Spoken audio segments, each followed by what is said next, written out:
مانرین حاضرین گرامی، گزشتہ نشست میں ہم حضور کی عہد تفولیت کی بات کر رہے تھے اور یہاں تک پہنچے تھے کہ حضرت حلیمہ حضور کو واپس مکہ پہنچا گئی اور وہ اپنی والدہ محترمہ حضرت آمنہ اور دادا عبدالمطلب کی زیر سرپرستی آ گئے۔ یہاں ایک بات ذہن میں رکھیے کہ اس دور میں نہ خواتین کو کوئی اہمیت حاصل تھی، نہ مراعات، نہ ہی کسی یتیم کو اہمیت۔ جو بھی مرد اس وقت سربراہ خاندان ہوتا وہی مالک متولی خود بخود ہو جاتا تھا۔ چونکہ حضور کے والد محترم کا انتقال پہلے ہی ہو چکا تھا، لہذا وہ خود بخود حضرت عبدالمطلب کی زیر تولیت آ گئے، کیونکہ یہی اس وقت کا دستور یا چلن تھا۔ پھر اسلام اور اس کی برکت سے ہر ایک کے حقوق کا تعین ہوا۔ آئیے اب آگے بڑھتے ہیں۔ پہلے تو یہ جان لیجئے کہ ہم پہلے ذکر کر چکے ہیں کہ حضور کا پورا خاندان سوائے چچا ابو لہب کے انتہائی نیک اور دوسروں سے قطعی مختلف تھا۔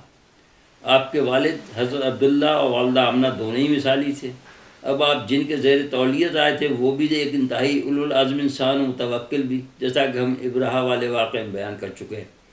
حالانکہ کچھ لوگ ایسے بھی ہیں جو حضور کے اہل خاندان کو بھی عام اہل مکہ پہ قیاس کرتے ہیں، لیکن حقیقت یہ ہے کہ جو گود اللہ نے ان کو دی، جس میں وہ پرورش ہوئے، وہ اہل خاندان جنہوں نے ان کی کفالت کی، وہ قطعی مختلف لوگ تھے۔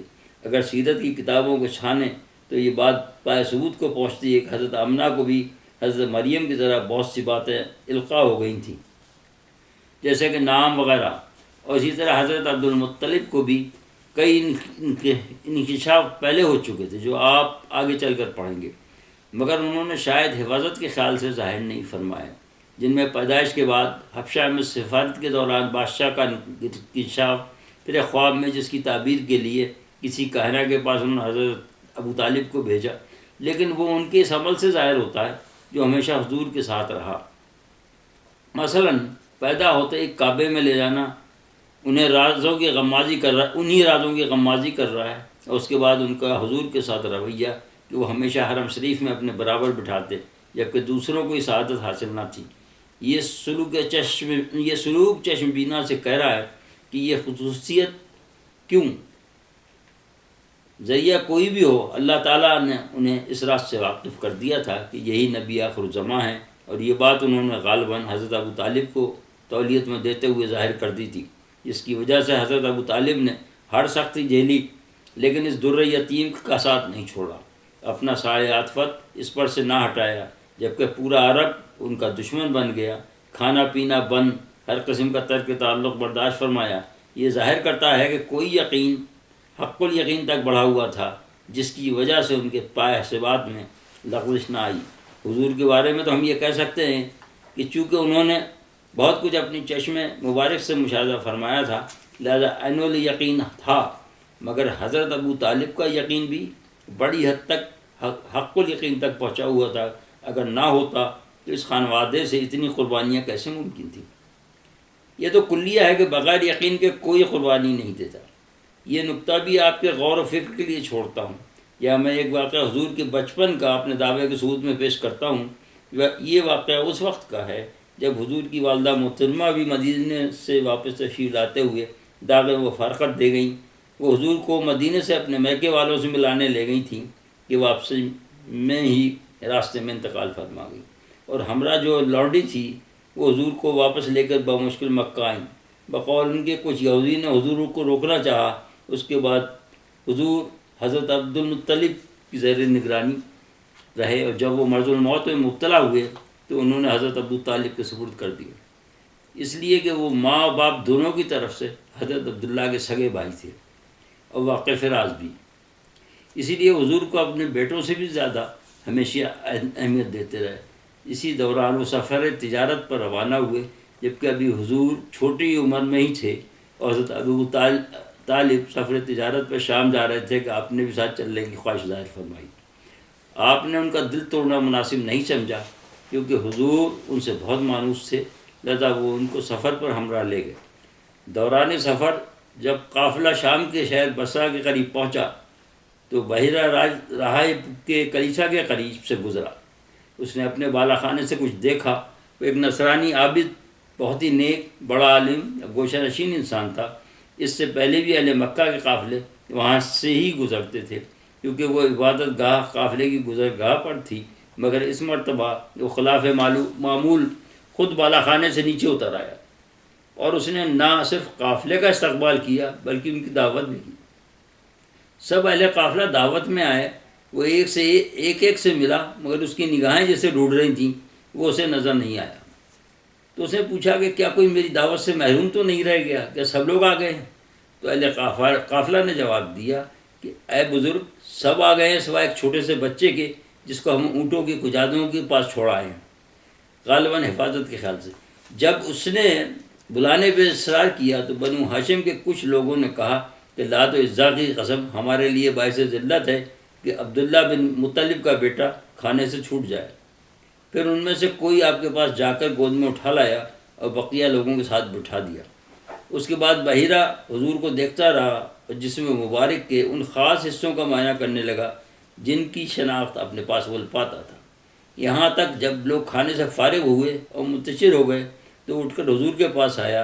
ابن شام نے لکھا ہے کہ جب سب لوگ اٹھ کر چلے گئے تو وہ حضور سے متوجہ ہوا اور کہنے لگا کہ اے لڑکے، میں تجھ سے جو کچھ پوچھوں تو سچ سچ بتانا، میں تجھے لات و عزا کی قسم دیتا ہوں۔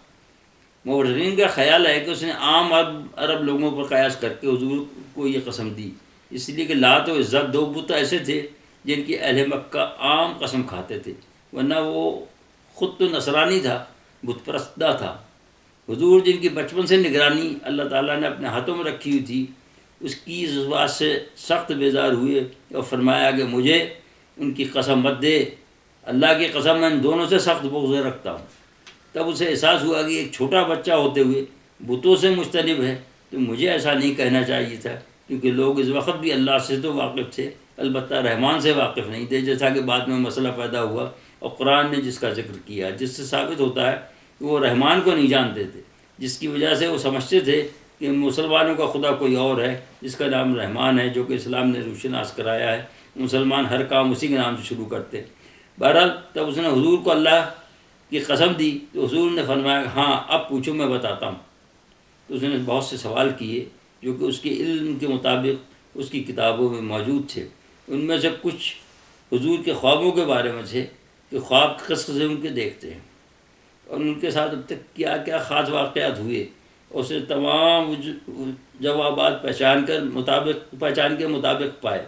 اس نے حضور کا پیرہن ہٹا کر دونوں کندھوں کے بیچ میں نشان نبوت دیکھا اور وہ بھی پایا، تو وہ حضرت ابو طالب سے مخاطب ہوا کہ اس بچے سے تمہارا کیا رشتہ ہے؟ انہوں نے فرمایا کہ میرا بیٹا ہے، پر اس نے کہا کہ یہ غلط ہے، اس لیے کہ اس بچے میں وہ تمام علامات تو موجود ہیں مگر یہ آخری علامت میرے علم سے نہیں ملتی۔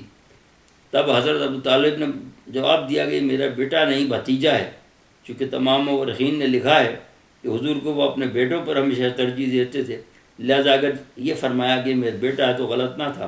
تو اس نے پوچھا کہ اس کے والد کہاں ہیں؟ تو انہوں نے بتایا کہ جب یہ شکم معدن میں تھے اس وقت وہ انتقال فرما گئے تھے۔ تب اس نے کہا یہ آخری نشانی بھی درست نکلی، اور اس نے حضرت ابو طالب سے کہا تم جتنی جلدی ہو سکے اپنے بھتیجے کو لے کر واپس چلے جاؤ، کہ یہ بہت شان والا ہے، اگر لوگوں کو پتہ چل گیا تو نقصان پہنچائیں گے۔ مورخین نے یہ بھی لکھا ہے کہ راہبوں نے جو کہ اس کے اہل صوبہ میں سے ہی تھے اس واقعہ سے باخبر ہو کر چاہا کہ کوئی نقصان پہنچائیں تو اسے روک دیا، ان سے کہا کہ اگر تم چاہو بھی تو تم اس بچے کو نقصان نہیں پہنچا سکتے، کیونکہ خدا اس کے ساتھ ہے، اور جب تک اس نے ان کو قائل نہ کر لیا نہیں چھوڑا۔ حضرت ابو طالب حضور کو بخیریت لے کر واپس مکہ تشریف لے آئے۔ آئیے اور آگے بڑھتے ہیں۔ حضور کی حلیمہ کے قبیلے سے واپسی ان کو ایک نئی دنیا میں لے آئی تھی۔ وہ ایک غریب قبیلہ تھا جہاں تک لوگ برابر تھے، لیکن یہاں کی دنیا الگ تھی۔ یہاں استحصالی معاشرہ تھا، اونچ نیچ تھی، لونڈی تھیں، غلام تھے، ان کے اوپر نت نئے مظالم تھے جس کا مشاہدہ انہیں پہلے کبھی نہیں ہوا تھا۔ وہ دیکھتے اور تڑپ جاتے، مگر ابھی چھوٹے تھے، کچھ کرنے کے قابل لاگ تھے، مگر محسوس تو کر سکتے تھے، اس لیے کہ جو جانوروں کو آپس میں لڑتے نہیں دیکھ سکتا تھا، جہاں کسی ریوڑ کا کوئی جانور لڑتے ہوئے دیکھتے وہ فوراً چھڑا دیتے، وہ صلی اللہ علیہ وسلم انسانوں کو بھلا لڑتے اور ظلم کرتے ہوئے کب دیکھ سکتے تھے؟ لہذا یہاں بھی وہ گمسم ہی رہتے اور گلابانوں کے ساتھ گلابانی پر چلے جاتے۔ اس طرح آنکھ اوٹ پہاڑ اوٹ کی مصداق دن گزرتے رہے اور یہ بچہ جوانی کی طرف بڑھتا رہا۔ اب وہ چرواہوں کے ہاتھ بٹاتے، کبھی کھیل کود میں مصروف ہوتے، کبھی چروائے کھیل کود میں مصروف ہوتے، تو یہ کئی گلوں کی گلابانی بیک وقت فرماتے۔ اکثر سیرت نگاروں نے یہ لکھا ہے کہ ایک مرتبہ حضور کا دل بھی چاہا کہ وہ کسی گانے کی محفل میں شریک ہوں اور اپنے ساتھیوں سے اجازت لے کر روانہ ہوئے، مگر یہاں مختلف روایات ہیں۔ ایک تو یہ کہ انہیں نیند ایسی آئی کہ وہ پوری رات سوتے رہے، انہیں پتہ بھی نہ چلا کہ محفل میں کیا ہوا، کب ختم ہوئی۔ دوسری حدیث خود حضور سے ہے کہ میں نے جیسے ہی داخل ہونا چاہا، کسی نادیدہ طاقت نے بڑی زور سے دھکا دیا، اور اس کے بعد میں دوبارہ کبھی اس قسم کی محفل میں نہیں گیا۔ آخری بات زیادہ قرین قیاس معلوم ہوتی ہے کہ تجسس سے سر بھرا ہو کہ چلے دیکھیں یہ قریش کیا کرتے ہیں، ان کی محفل کا ڈھنگ کیا ہے، لیکن خداوند عالم جو ہمیشہ نبیوں کی عصمت کی نگہبانی کرتا آیا ہے، اس نے روک دیا۔ حضور صلی اللہ علیہ وسلم ایسے دہشت زدہ ہوئے جیسے کہ پہلے وحی کی آمد پر، اور کہیں ڈر کر سو گئے ہوں، روایات کے فرق نے انہیں وہی سوتا ہوا سمجھ لیا ہو۔ اسی طرح ایک اور واقعہ بھی ہے ملتا ہے، اس میں اکثر سیرت نگاروں نے یہ رقم کیا کہ تمام لڑکے پتھر اٹھا کر لا رہے تھے، کچھ نے اس کی وجہ کھیل بتائی، کچھ نے حرم شریف کی تعمیر۔ واقعہ یہ ہے کہ وہ لوگ ازار سے بے نیاز ہو کر پتھر اس کی مدد سے اٹھا رہے تھے، مگر حضور چونکہ ازار پہنے ہوئے تھے لہذا پتھر اٹھانے میں دقت ہو رہی تھی۔ ساتھیوں نے مشورہ دیا کہ آپ ازار بند سے پتھر ٹکا کر اٹھائیں تو آسانی رہے گی۔ حضور نے ایسا کیا تو حضور کو اچانک ٹھوکر لگی اور ازار کھسک گیا، جو کہ پتھر پھینک کر انہوں نے دونوں ہاتھوں سے پکڑ لیا اور اظہار تعصب کرنے لگے۔ اس واقعے کی تھوڑی صحت مشکوک ہے، اس لیے کہ حضور تو کھیل کود میں حصہ ہی نہیں لیتے تھے، لہذا پتھر اٹھا کر گھروندے بنانے کا تصور دل میں نہیں اترتا۔ گو کہ یہ درست ہے کہ یہ عام گلہ والوں کا مشغلہ ہے، مگر یہ حضور کے مزاج سے میل نہیں کھاتا۔